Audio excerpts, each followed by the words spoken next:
Olá a todas e a todas, eu sou a professora Valéria Arantes, da Faculdade de Educação da Universidade de São Paulo. O tema da aula de hoje é projetos de vida na escola. Por que falar de projetos de vida na escola? Por que essa preocupação na instituição escolar de orientar e ajudar os nossos jovens a construir seus projetos de vida, né? Eu acho que essa demanda surge de um desejo mesmo de fazer uma diferença no mundo, de contribuir para uma sociedade mais justa, para orientar os nossos estudantes nas suas escolhas profissionais, mas também para ajudá-los a buscar um modo de viver que lhes ofereça maior bem-estar, maior felicidade, tá? É nesse contexto que a gente vai discorrer um pouco sobre a temática e também sinalizar algumas possibilidades de trabalho na escola, ok? Bom, essa preocupação de trazer os projetos de vida para a instituição escolar, ela é muito explícita na BNCC, né, na Base Nacional Comum Curricular, tá? O documento é muito explícito quando ele fala: é papel da escola auxiliar os estudantes a aprender a se reconhecer como sujeitos, considerando suas potencialidades e a relevância dos modos de participação e intervenção social na concretização do seu projeto de vida. Então, isso é muito explícito na BNCC, como também é explícito que no ambiente escolar os jovens podem experimentar e devem experimentar de forma mediada e intencional as interações com o outro, com o mundo, e vislumbrar na valorização da diversidade, portanto a BNCC contempla essa dimensão das diferenças, né? Oportunidades de crescimento para o seu presente e o seu futuro. Então vejam que o documento legitima o nosso desejo de contribuir para a construção de projetos de vida. E quando eu estou falando de projetos de vida, eu estou falando de projeto de vida com sentido ético, tá? Posto isso, cabe também a pergunta: afinal, o que a gente entende por projeto de vida? O que são os projetos de vida, né? Como é que a gente define isso? Por que agora a BNCC abraça esse conceito, né, com tanta força, tá? E para a gente discorrer um pouco sobre o tema, eu gostaria de trazer, né, um autor que hoje é a maior referência dos meus trabalhos, né, com quem eu trabalho desde 2008, que é o professor William Damon, da Universidade de Stanford, né?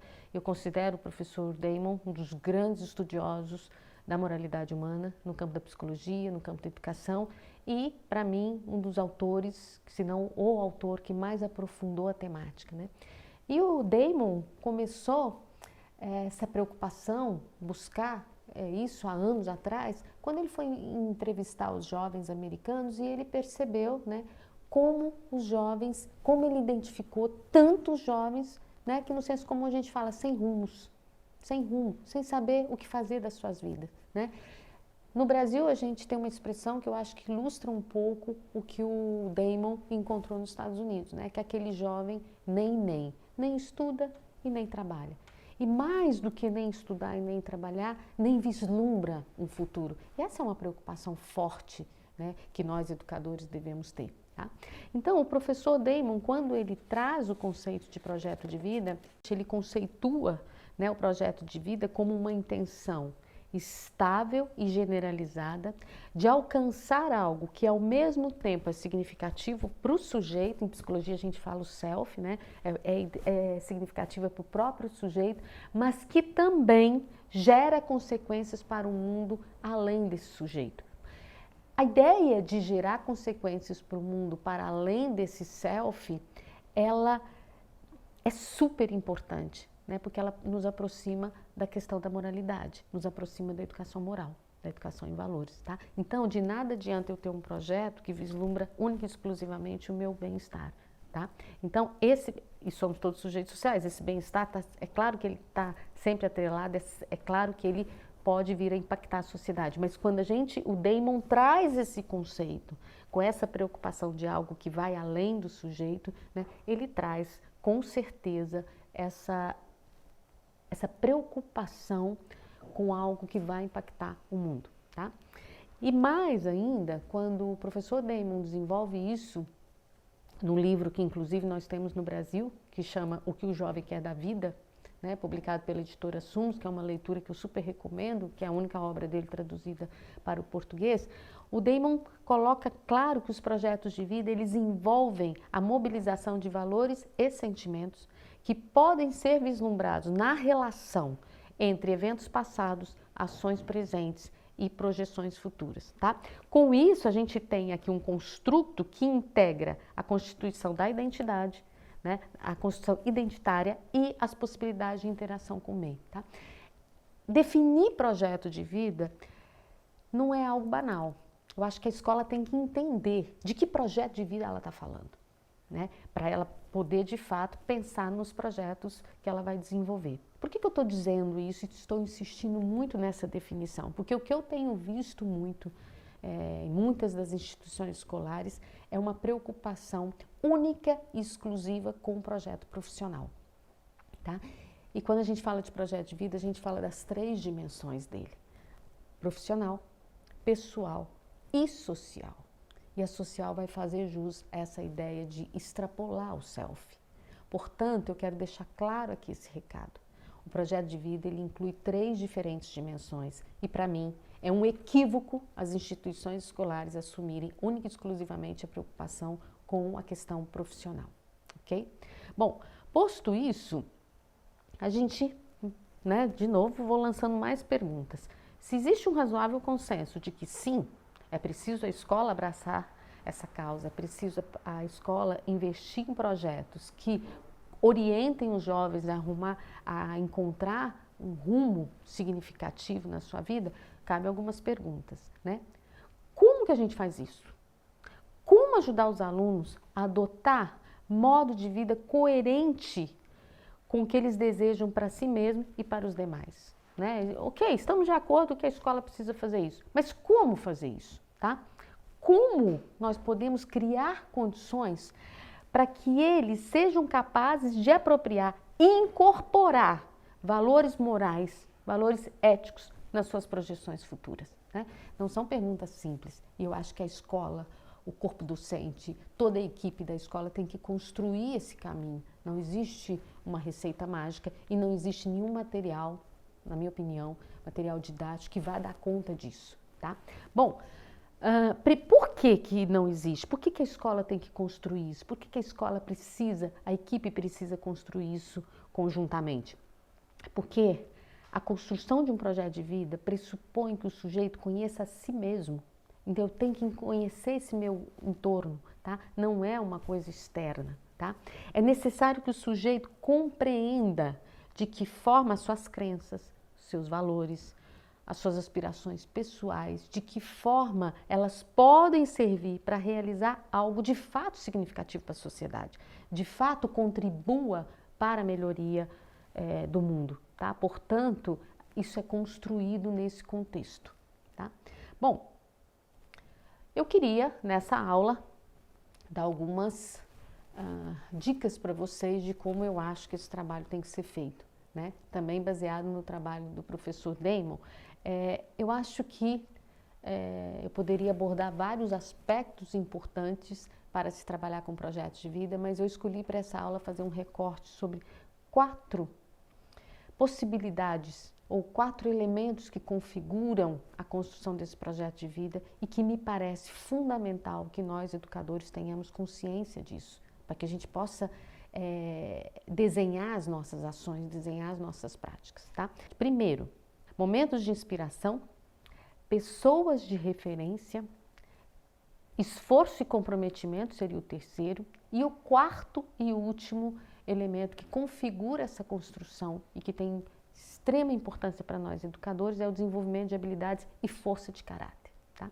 Então vamos falar sobre cada um deles e eu escolhi, em vez de só ficar falando do que se trata, eu trouxe alguns excertos de entrevistas longas que nós fizemos com educadores, tá?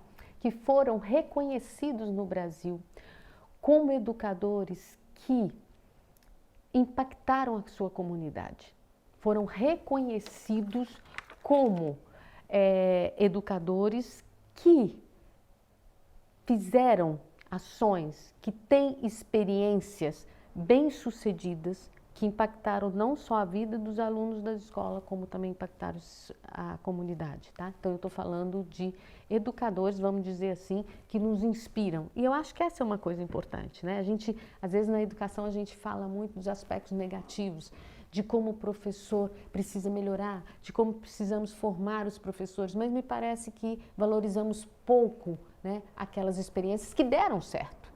Então é preciso olhar para essas experiências. E foi com uma aluna minha de doutorado, a professora Andréia Magliano, que fez uma tese entrevistando 5 grandes educadores brasileiros, tá? Na época, em 2014, foram escolhidos, foram elegidos de fato como educadores inspiradores e que tiveram muito sucesso nas suas ações, tá?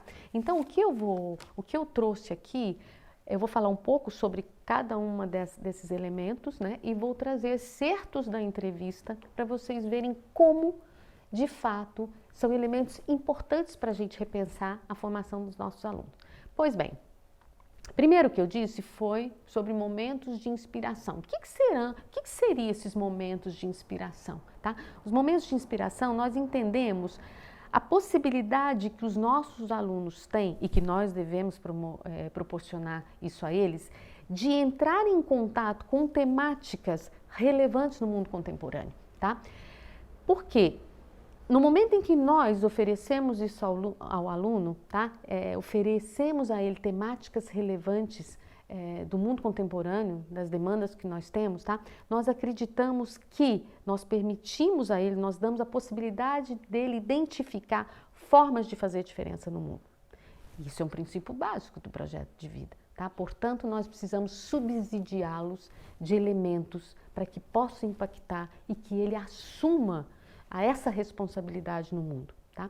Então vejam só, a pergunta é, façam essa pergunta todos os dias, em que medida eu proporciono aos meus alunos, cada dia que eu entro na escola, cada dia que eu entro na sala de aula, em que medida eu proporciono a eles momentos que podem ser inspiradores para a formação deles.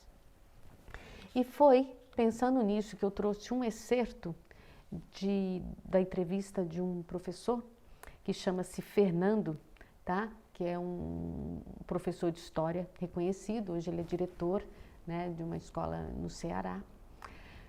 E o Fernando, são entrevistas longas, tá? Acho que a Andréia fez 2 ou 3 entrevistas de mais de 3 horas cada uma.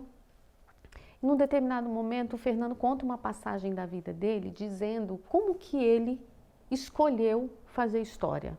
Né? Como que foi, ele se lembra, um recorte que ele faz da vida dele, e ele diz o seguinte, que mexeu muito com ele uma vez que ele entrou numa aula de história, e ele começou, né, de uma maneira irreverente, digamos assim, dizendo à professora, olha, você não vai ter trabalho comigo, eu sento na primeira carteira, mas eu não vou anotar nada, eu não vou prestar atenção, porque eu não acredito que seja importante estudar história, tá? E aí, ele diz mais ou menos o seguinte, e aí a professora perguntou para ele, né, mas por quê? E no relato dele, o excerto dele na entrevista do Fernando, ele fala o seguinte, eu achei bonito porque a professora me perguntou assim, por que você acha que estudar história é uma perda de tempo? Que foi exatamente isso que ele disse para a professora. E aí ele fala, e aí eu falei da história, que falar da história dos referenciais que eu tinha no ensino fundamental 1 e 2, mostraria por que eu acho bobagem. Estudar nome, estudar data, estudar lugar. E o que aconteceu? Isso não tem a menor importância. Ela não me respondeu nada.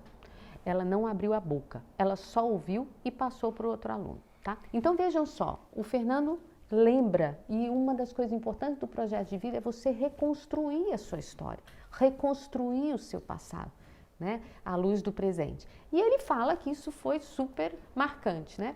Por que foi marcante? Que ele diz o seguinte, que no dia que ele disse isso para a professora, que era uma perda de tempo, ela não disse nada e ela foi embora.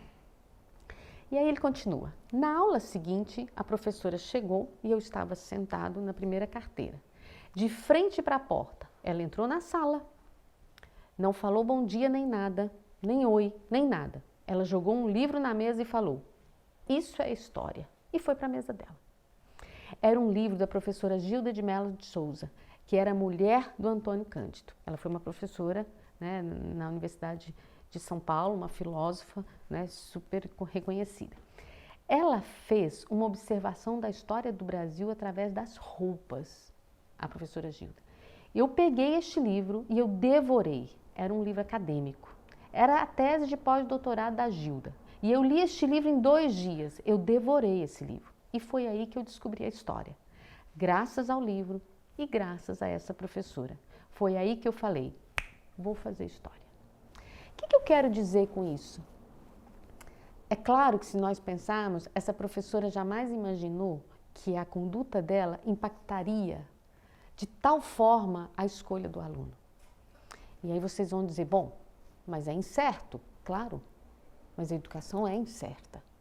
Mas a gente precisa pensar de que forma eu posso tocar o meu aluno. E quando a gente fala, bom, mas eu estou lidando com a incerteza, sim, o mundo da complexidade pressupõe o acaso, pressupõe incerteza, mas em vez de isso nos paralisar, assumir essa incerteza, assumir essa complexidade, em vez de nos paralisar, ela nos dá muito mais possibilidades. Eu levo um livro, não deu certo, eu levo uma imagem, não deu certo, eu levo uma experiência fora da escola, não, também não deu certo. Eu tenho N possibilidades, tá? Portanto, fica a primeira pergunta para vocês, como professores, como educadores, em que medida vocês se comprometem em proporcionar aos alunos de vocês momentos de inspiração, ok? Segundo elemento que é muito importante para a construção de um projeto de vida que eu me referi, né? Pessoas de referência, tá? Na realidade, o que a gente chama de pessoas de referência? Que está muito ligado ao primeiro, né?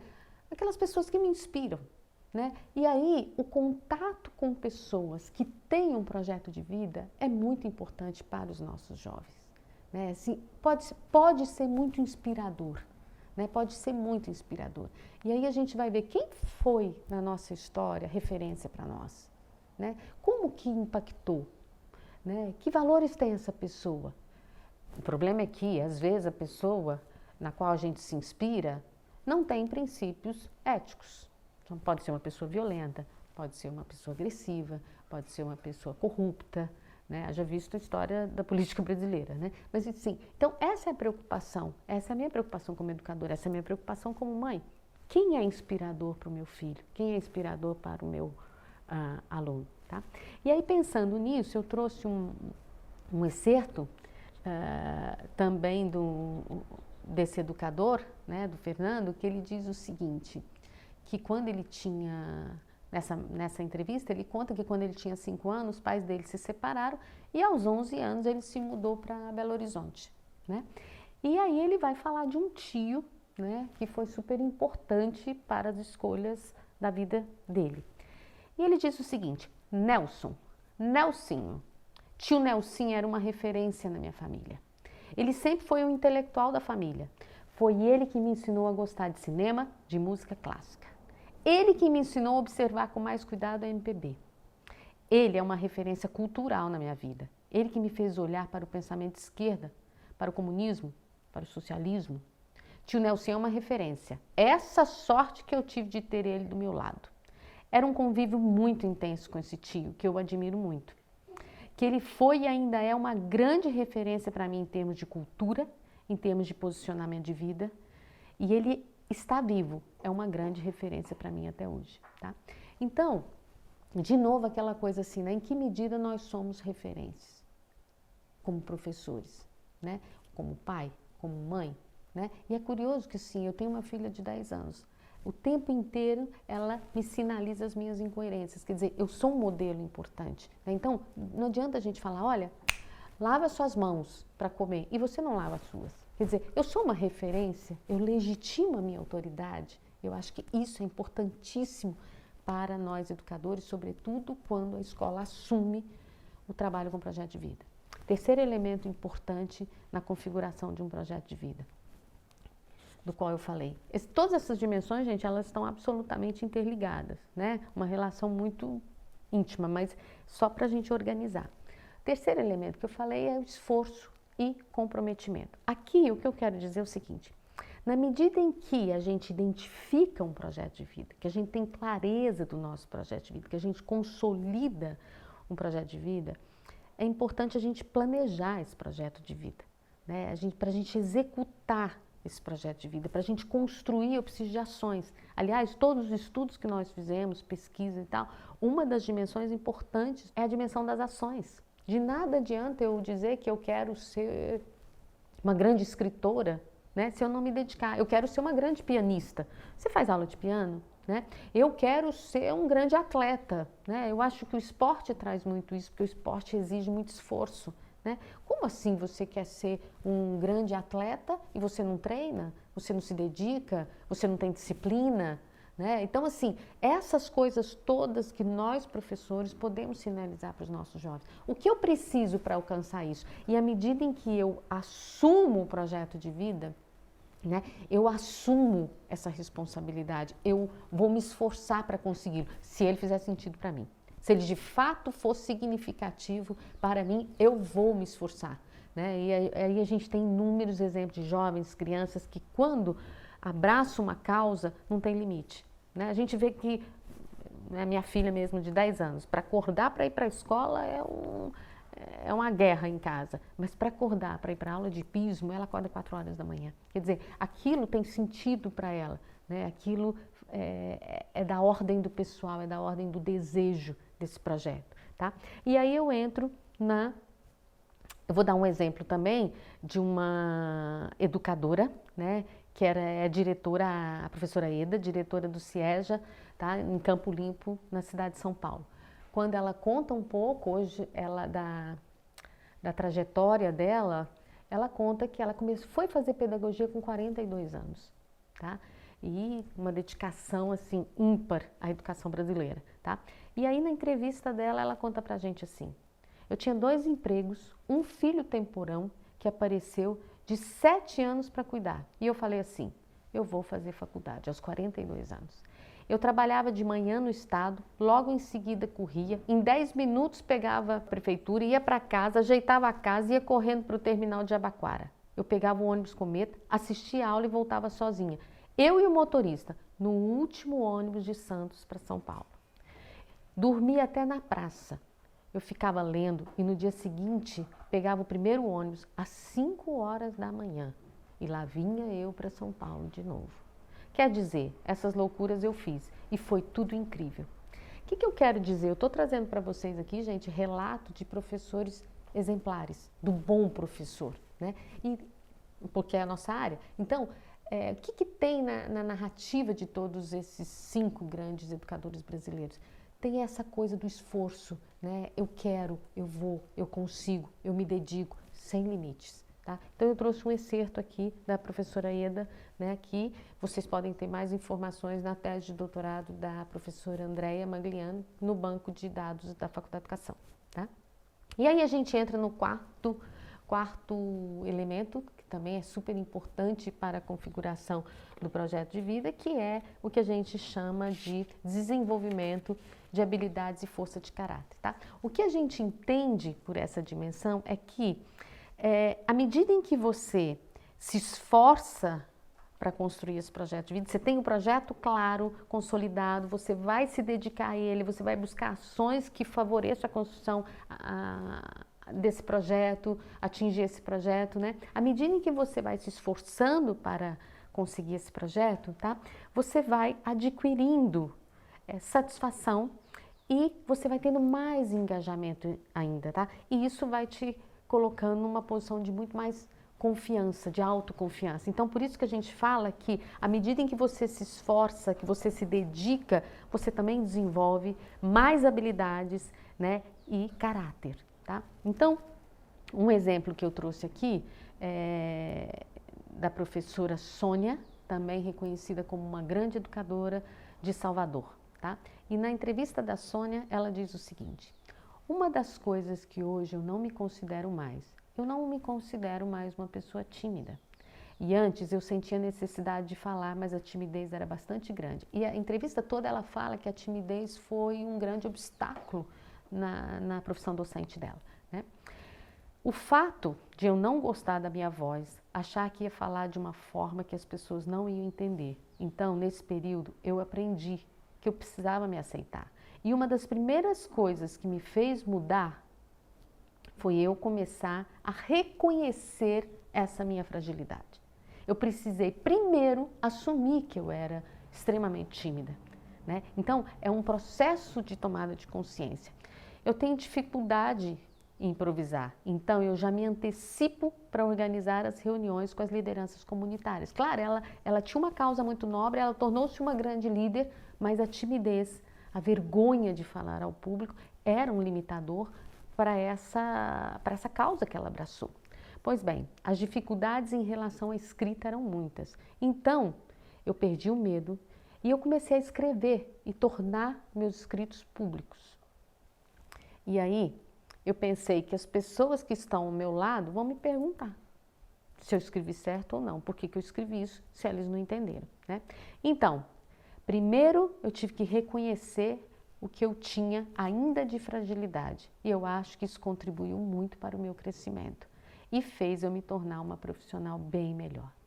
Portanto, essa é uma narrativa, gente, de suma importância para a gente se inspirar nesses modelos, nesses exemplos de educadores, que é: eu tenho dificuldade para falar, eu tenho dificuldade para socializar, eu tenho dificuldade para inovar. Eu preciso pedir ajuda, eu preciso reconhecer essa minha fragilidade. Hoje a gente fala, né, em meio a uma pandemia, a escola tem 1000 demandas novas, a tecnologia, o ensino remoto. Como é que eu vou fazer isso? Eu tenho que assumir a minha fragilidade, para depois eu poder, de fato, reconstruí-la num outro patamar. Bom, com isso, né, eu gostaria de fechar esses 4 eixos que me parecem fundamentais, né, para a gente assumir isso como prioritário em qualquer projeto com trabalhos, com projetos de vida, com qualquer projeto que a gente queira desenvolver na escola, vislumbrando a construção de projetos de vida, né, dos nossos alunos, tá? E eu termino mostrando 2 exemplos de trabalhos com projetos de vida na escola, tá?